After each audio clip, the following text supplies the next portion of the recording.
हम साधना क्यों करते हैं, इधर क्यों आए, इधर शिविर में आए क्यों, क्या प्राप्त करने के लिए, या कुछ भी नहीं? साइकिक नेचर अपग्रेड करने के लिए। साइकिक नेचर हमारा ये तो अभी बोल रहे हैं, जब शिविर में नाम लिखवाया था तो क्या था दिमाग में, तब दिमाग में क्या था, नाम लिखवाया था रजिस्ट्रेशन में, शिविर में क्यों जाना है, एंजॉय करते हैं, एंजॉय करते हैं, मुझसे सही निकल गया।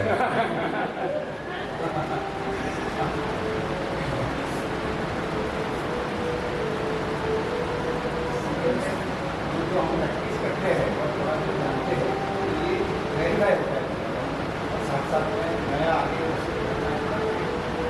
डिरेक्शन बरोबर दृढ़ता વધે हाँ અમને મળીએ તો દૃઢતા વધે ને विचार विचार को क्या करना है, विचार विचार विचार नहीं मानते।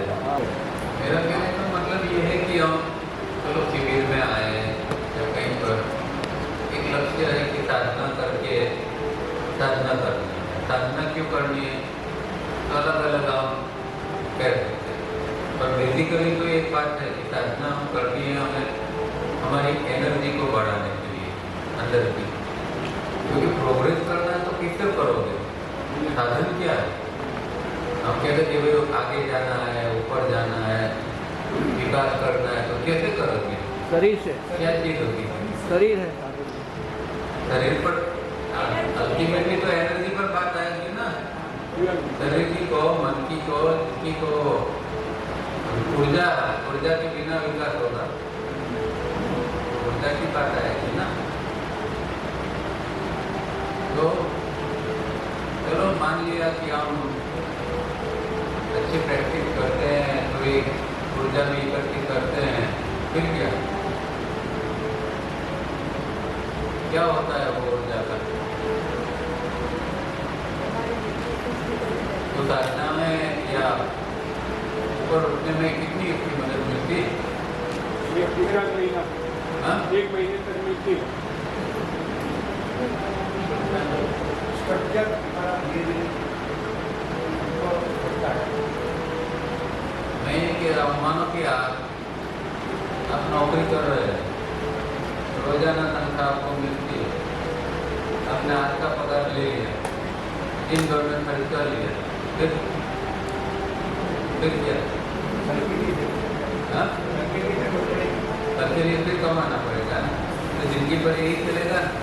सरप्लस क्या हुआ आपके पास, हुआ सरप्लस कुछ, और सरप्लस में तो प्रोग्रेस कहाँ से आएगा, ये तो कमाया और खाया, कमाया और खाया, अब घर बनाना है, सरप्लस मतलब घर बनाना है, तो घर बनाने के लिए क्या करना पड़ेगा, लोन लेने का, तो कुदरत में लोन मिलती नहीं, एनर्जी की लोन नहीं मिलती, वो तो रोजाना कमाना पड़ता है एनर्जी में, वहाँ पर लोन की बंदोबस्त नहीं है, सेंट्रल बैंक कर रही है, लोन नहीं दे रही है, वो क्या करेंगे,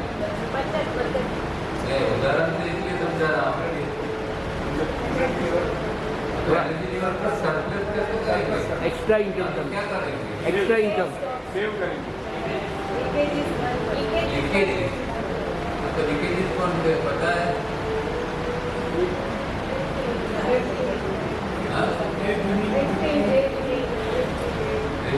daydreaming, reaction, impulse reaction,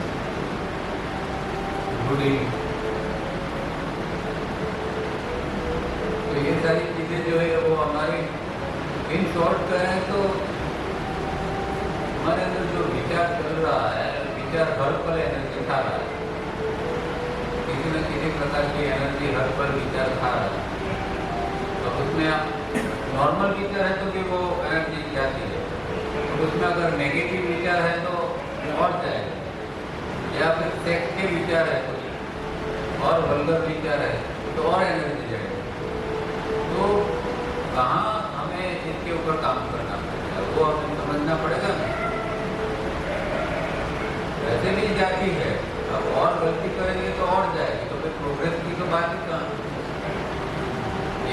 कमा रहा है उसमें से भी घाटा हो रहा है। क्या लगता है? कमानी रोज की 100 रुपये की है और खर्चा 150 रुपया है। अभी तो हालत ऐसी हो गई, तो क्या करें? फिर साधना की तो बात ही छोड़ देने की। घर नहीं चल रहा है अभी तो के सामने 100 तो आना चाहिए, कल होना चाहिए। क्या करें? पोस्ट काय हाँ? पोस्ट विचार वो नहीं, रिक्त एकेडमिक रीडिंग करोगे तो वो स्लो होगा विचार। वो जो गलत चीज़ है, वो कोई परमानेंट कोई हर समय हो नहीं कर सकते हैं। वो तो टेक्निक है। जब कोई ज़्यादा गड़बड़ होती है तो वहाँ पोस्ट डालने की जरूरत है।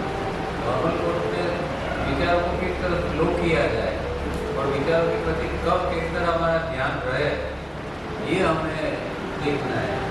विचारों के प्रति हमारा ध्यान ही नहीं है तो वो तो मशीन की तरह चलते जाते हैं और एनर्जी खाते जाते हैं। ये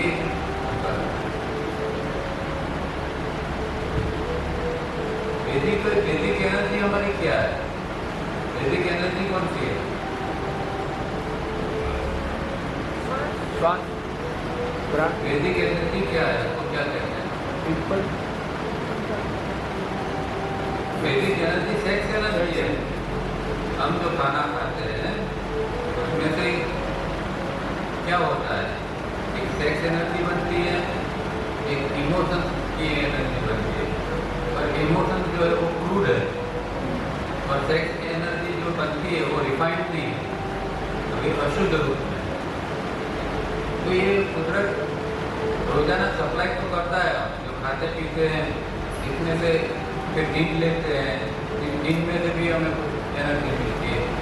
खाते पीते उसमें से सेक्स एनर्जी, इमोशन की एनर्जी, इंटेलेक्चुअल एनर्जी, ये सारी थोड़ी थोड़ी हमें मिलती है, पर सब रिफाइंड नहीं है, सब क्रूड है। तो और क्या होता है कि दिन भर में उसको हम खर्च कर देते हैं। अब साधना करनी है तो पहले तो इनको रिफाइंड करना पड़ेगा। ये सेक्स एनर्जी बेसिक एनर्जी और बच्चे में भी होते हैं नहीं कि सेक्स एनर्जी मतलब बड़ों में ही है, बच्चों के अंदर भी सेक्स एनर्जी होती है। बच्चे भी सोचते हैं सेक्स एनर्जी सोचते हैं, पर सेक्स एनर्जी का क्रिएटिव उपयोग हम नहीं करते। सेक्स एनर्जी विचारों में करी जाती है। अगर सेक्स एनर्जी का हम क्रिएटिव उपयोग करते हैं तो वो हमारा प्रोग्रेस में जाएगा, ठीक है। और सेक्स एनर्जी का हम साधना में उपयोग करेंगे तो और आगे जाएंगे, इवोल्यूशन हो जाएगा। पहले तो सेक्स एनर्जी जो बन रही है उसको रिफाइन करना है और इसके लिए कहा जाए कि ये सारी सब क्रियाएँ की है।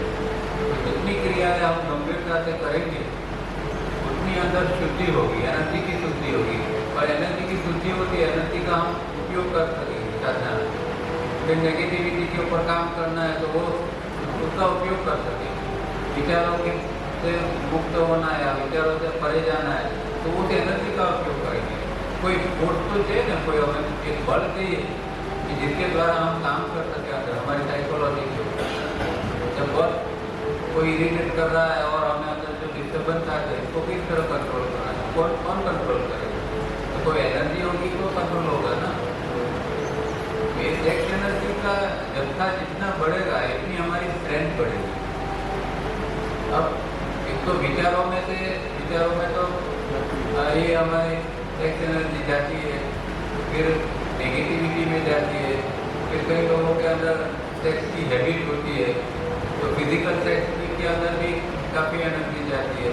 तो ये हर जगह पर हमारी सेक्स एनर्जी डिसिपेट होती जाती है।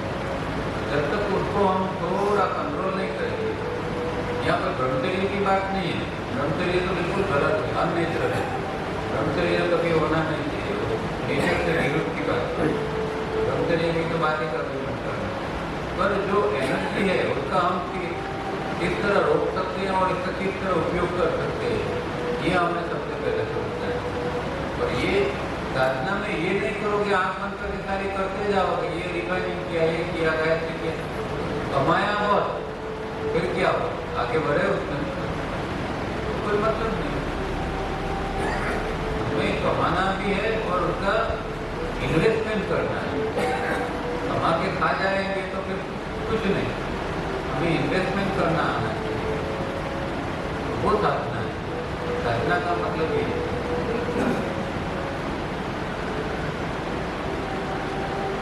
तो कहाँ काम करना पड़ेगा हमें? तब प्रोसेस बैक चलिए रिएक्शन रिदम डिफाइन करेंगे। पहले रिदम को बढ़ाओ, क्योंकि जितनी रिदम बढ़ेगी इतना विचारों के ऊपर काबू आएगा। विचार जितने स्लो होंगे तो आप विचारों को देख पाएंगे, विचारों के साथ ऊपर काम कर पाएंगे। ये सब होगा तो आपकी एनर्जी सेव होती जाएगी। जो एनर्जी सेव हुई है उसको फिर आप और प्रैक्टिस के अंदर इसका उपयोग करो, तो फिर एनर्जी जो है हायर ग्रेड की बनने लगेगी। अभी एनर्जी भी बन रही है, वो भी लोअर ग्रेड की है, उसको हमें हायर ग्रेड में ले जाना है। तो हायर ग्रेड की एनर्जी बनेगी तो फिर योग के आगे के स्टेप से उसके अंदर हम जा पाएंगे। तो शुरुआत पहले करनी है 3 स्टेप रिदमिक ब्रीथिंग से। उसका थोड़ा समय बढ़ाओ और क्वालिटी बनाओ। स्टेप तो करते हैं हम, पर क्वालिटी वाला नहीं। दिमाग एक और रखकर भटकता रहता है और थोड़ा मैकेनिकल कर लिया, श्वास उसके साथ जोड़ दिया, थोड़ी देर जितना चला वो ठीक है। बाद में फिर विचार से जाके तो थोड़ा फिर कर लिया। थोड़ा सिंसियरली, थोड़ा अटेंशन देके, अटेंशन देके क्वालिटी वाला करो। ये नहीं खाली विचारों में रहे और करते रहे। और उसके साथ में अटेंशन को पावरफुल बनाने के लिए रिदम और गहराई से करो। 5 मिनट से 10 मिनट, 10 मिनट से 15 मिनट उसकी गहराई में जाओ। वो भी मैंने बताया, पर तो एक तरह खाली देखना नहीं है, उसके अंदर इंटेंसिटी लानी है कि मैं अंदर डूब रहा हूँ, मुझे अंदर जाना है, मुझे अंदर देखना है। ऐसी इंटेंसिटी के साथ करो, कम से कम 5 मिनट करो। और फिर होता है तो अंदर 10 मिनट 15 मिनट जाओ।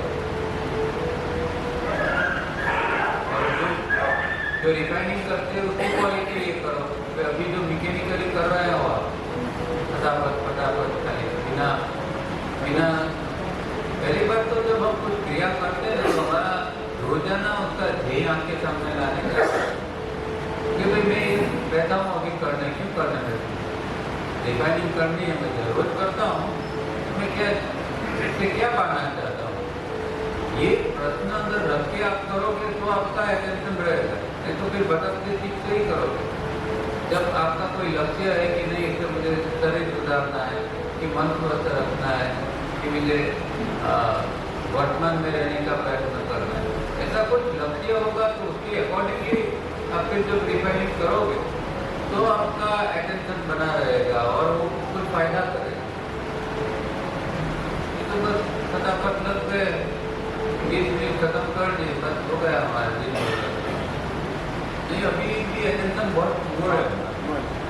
ऐसा लगता है कि हमारा अटेंशन है, पर जब आप रिफाइनिंग करते हो और ऐसे दिमाग में और है और ऐसे चल रहा है तो अटेंशन तो है ही नहीं। कैसे कह सकते हैं कि हमारा अटेंशन नहीं? अटेंशन ऐसी चीज़ है कि हमें वर्तमान में जीने के लिए जो साधन की जरूरत है वो अटेंशन।